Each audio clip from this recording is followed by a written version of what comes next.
That is correct. Yeah, when you look at especially phosphate compared to grain today, Stu, is a very high level. Growers are going to have a challenge looking at that one. Potash and nitrogen today look to be right in the 5-year average compared to grain, so that's the good news.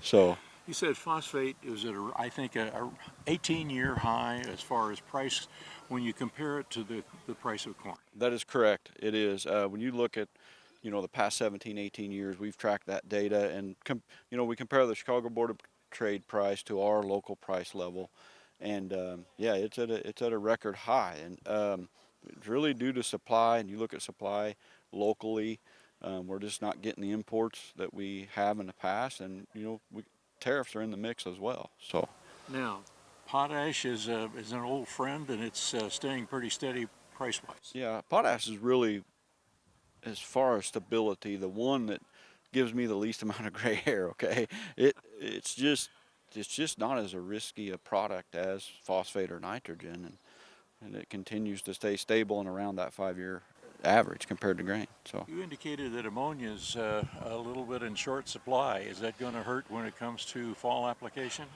anhydrous ammonia is always a challenge because of the time constraint, and it's just a short window in the fall, right? And a lot gets done in a short period of time. We'll always have those small constraints that are short, but we got a lot of time before fall ammonia gets put on, and I think a lot of our supply should be there by that time frame. So You indicated that you applied some 8% less fertilizer this year than you did last. The industry was expecting a 25% haircut on fertilizer. correct. What are you thinking will happen this fall and for the 26 crop? Well, if I knew that, I'd be a very, very wise individual. But I mean, we're not naive to the fact we think growers are going to have to watch their budget, and growers may have some reduction in areas that make sense. The expensive part's going to, if we do that too long, is going to be fixing it. The old saying, a pound of prevention or an ounce of prevention is better than a pound of cure. But